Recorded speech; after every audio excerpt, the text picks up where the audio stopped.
विशेष अतिथियों की उपस्थिति, मंच के सम्मुख प्रबुद्ध श्रोताओं, प्रणाम करता हूं। अद्भुत शौर्य और वीरता का ये पर्व लगा के आग दौलत में कहीं नहीं कहूंगा काव्य पाठ में ताली बजाने का, क्योंकि ये कर्तव्य आपका है। एक बार पूरा सदन आदेशित करें। लगा के आग दौलत में हमने ये शौक पाले हैं, कोई पूछे तो कह देना हम सरदार सेना वाले हैं। प्रणाम करता हूं साहब। 700 किलोमीटर की यात्रा करके आप सभी के बीच उपस्थित हुआ हूं। निवेदन करना चाहता हूं, क्या पढ़ूंगा, मेरी बात आप तक कितनी पहुंचेगी ये मेरा काव्य पाठ तय करेगा, पर दावे के साथ कहना चाहता हूं कि मेरे काव्य पाठ से आपकी धमनियों में मेरे रक्त का टेम्परेचर अगर 1% भी बढ़ गया तो मेरा पेटना आना सार्थक हो जाएगा। प्रणाम करता हूं साहब। अखंड भारत का, अखंड भारत का, अखंड भारत की शान है पटेल। देश के युवाओं का सम्मान है पटेल, है महान से भी महान है पटेल, राष्ट्रभक्तों का स्वाभिमान है पटेल। सत्यता की राह को, भाई साहब इसकी आवाज बढ़ा दो, सत्यता की राह को दिखाने वाले पटेल हैं, भारत को भारत बनाने वाले पटेल हैं। युवा मित्रों की उपस्थिति है, मैं जानता हूं लगातार 12 दिनों से काव्य यात्राओं में हूं, जानता हूं एक आयोजन सजाने में कितनी मेहनत लगती है। निवेदन करना चाहता हूं साहब, लोग कह देते हैं कि ये जितने युवा है ये तो आवारा है, ये सरदार सेना के संगठन के लोग आवारा है, कुछ भी उठा के कह देते हैं। मैं दावे के साथ कहना चाहता हूं साहब, ये ऐसे युवा है तभी ऐसे धार्मिक आयोजन हो रहे हैं, वरना समझदार और ज्ञानी तो केवल बातें करने में लगे रहते हैं। प्रणाम करता हूं साहब।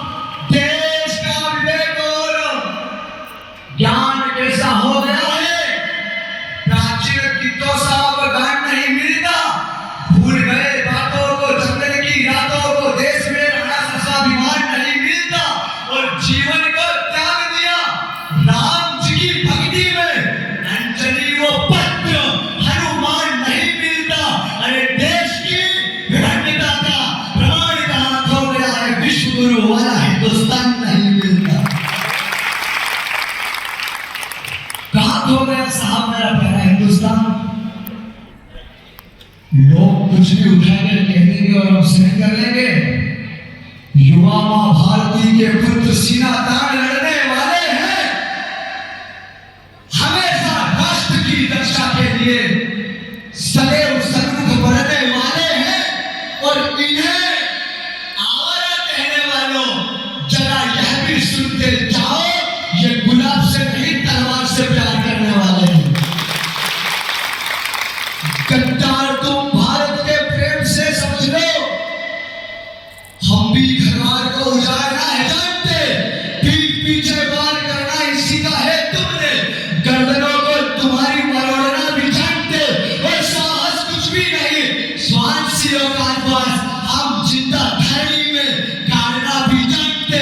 और क्या समझते हो तुम कि साहसी नहीं है हम, शत्रुओं के जबड़ों को फाड़ना भी जानते।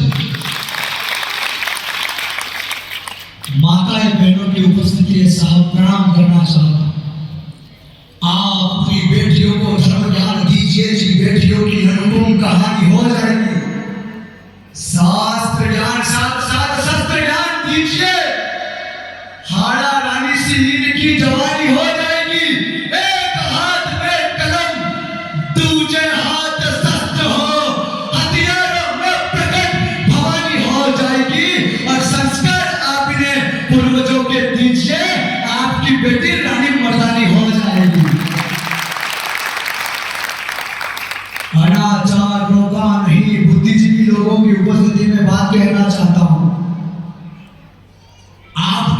रहे जीवित रहते हुए कोई अन्य धर्म का व्यक्ति आकर हमारी बहन बेटियों के साथ बलात्कार जैसी स्थिति पैदा कर देता है। निवेदन करना चाहता हूं साहब, अनाचार रोका नहीं तो हमारा बचाया संस्कार खत्म हो जाएगा।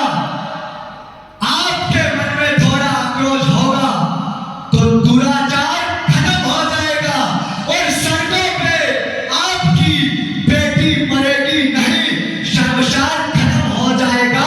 हथियार चलाना सिखाओ बेटी को, बलात्कार खत्म हो जाएगा। लोग संस्कार की बात कहते हैं, स्वाभिमान से जीने वाला कभी डरता नहीं है।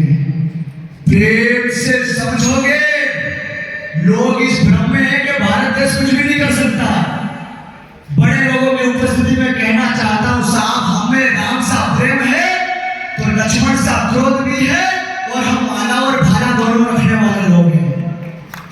प्रणाम करता हूं, चाहता हूं साहब, प्रेम से समझेंगे तो अपना भी लेंगे हम।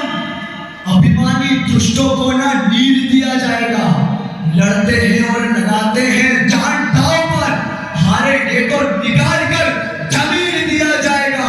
अरे हम निहत्ते शत्रुओं पर वार नहीं करते हैं, होगा ना शस्त्र तो शमशीर दिया जाएगा और सनातन और राष्ट्र का अपमान जो हुआ वक्ष पर पत्थर के चीर दिया जाएगा। एक दृश्य बताना चाहता हूं साहब, आपके और मेरे लिए बड़े गौरव का विषय है। अभी सारंगी में भव्य सरदार जी की प्रतिमा लगी है, बड़े गौरव का विषय है। किसी ने कहा, सरदार जी कहते हैं अपनी मां को कि मां तू डरना मत, कभी अकेला स्वयं को महसूस मत करना। मैं मर भी गया तो देश के युवाओं में जीवित रहूंगा। मां ने कहा कि मां बेटा अगर तू हुआ भी सही तो मैं तुझे पहचानूंगी कैसे।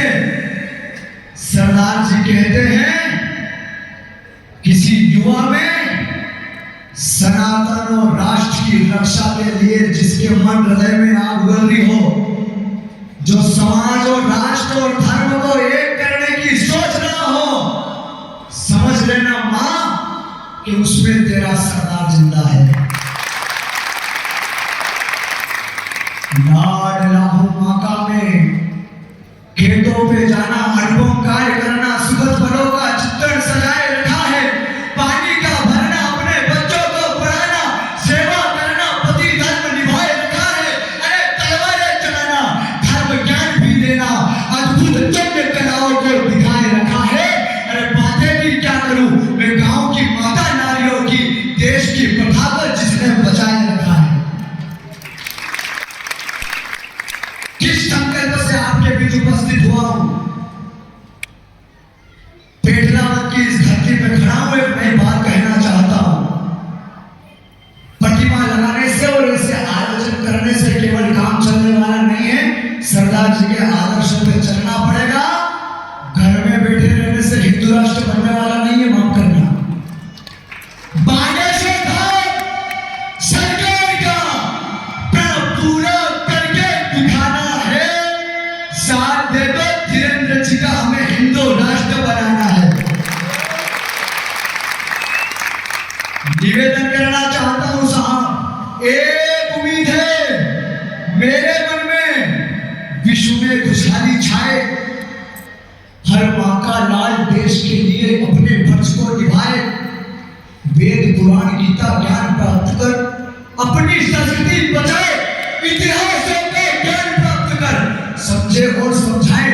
आप और हम आज यहाँ भारत मां के गुण गाएं, हम राष्ट्र वंदना के स्वर से जनगण मन का उद्घोष करें। अरे शौर्य, एक एक सनातनी के हृदय की बात कहती हो कि शौर्य वीरता की बातें हमारी आपको समझ में आए। चाहता हूं कोई देश का युवा सरदार पटेल बन जाए। चाहता हूं अपने ही अपनों के साथ धोखा कर बैठे। निवेदन करना चाहता हूं साहब, लोग डरा देंगे और डर जाएंगे। जो है कायर क्रूर पुण्य को पाप बोलने वाले, जो वरदान को भी है श्राप बोलने वाले, और वीरों के नाम से डरने वाले खुद को वीर बताते हैं, महान नहीं हो सकते अकबर को पाप बोलने वाले। पुस्तकों में मुगलों का इतिहास पढ़ना बंद करो। 12-15 वर्ष का बच्चा, 20-25 वर्ष का युवा केवल मोबाइल में गेम पबजी खेलने के अलावा कुछ नहीं जानता। हमारे लिए गर्व और गौरव की बात तो यह है, पौराणिक इतिहासों में वीर योद्धाओं की माताओं द्वारा मस्तक पे तिलक लगाकर, हाथों में तलवार थमाकर 12-15 वर्ष की उम्र में रणभूमि में युद्ध लड़ने भेज दिया जाता था। ये है हमारे संस्कार। 20 वर्ष की उम्र में किन संस्कारों पर चला हूं, पढ़ना चाहता हूं, नई बात कहना चाहता हूं। युवा मित्र स्वीकारें, लाड ना हूं माता में और बहुत दुलारा हूं। रूठती मनाती माँ का दुलार कैसे छोड़ दूं, जन्म देकर धन्य किया प्यारा ये जग दिखाया, मेरे पिता जीवन का आधार कैसे छोड़ दूं, और आज की आई हुई एक सुंदरी के लिए मेरे भगवान का उपकार कैसे छोड़ दूं, और 4 दिन के प्यार में मैं जिंदगी बर्बाद कर 20 सालों का माँ बाप का प्यार कैसे छोड़ दूं।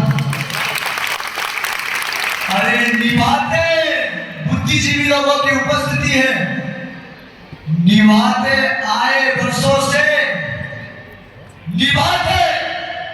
एक नई बात कहना चाहता हूं कि निभाते आए वर्षों से वो प्रेम कहीं ना छूट जाए, धन दौलत के लिए अपने कहीं ना टूट जाए।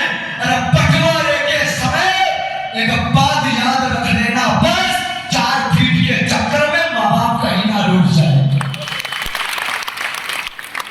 एक 2 मिनट की अंतिम कविता पढ़ के अपना स्थान लेता हूं साहब। पहचान जाते यदि घर के विभीषण को, याद करना जरा उस झाबुआ जिले के भावरा गांव के लाल को। पहचान जाते यदि घर के विभीषण को, पर तंत्रता में बर्बाद नहीं होते हम। उदासीनता को यदि हमने ना जाना होता, देशवासियों को फिर याद नहीं होते हम। अरे बोल चंद्रगुप्त की कहानियां ना पढ़ते तो लाख कोशिशों से भी आबाद नहीं होते हम, और शेखर सुभाष जैसे माता के ना होते पुत्र होते ना आजाद, तो आजाद नहीं होते। कविता आरंभ करना चाहता हूं। कौन चंद्रशेखर आजाद? हिंदुस्तानी स्वाभिमानी भारत देश की शान तिवारी। विजय हुई थी हमारी आजादी की बेजान तिवारी, भारत के सीताराम जी का स्वाभिमान तिवारी, श्री माता जनरानी देवी का अरमान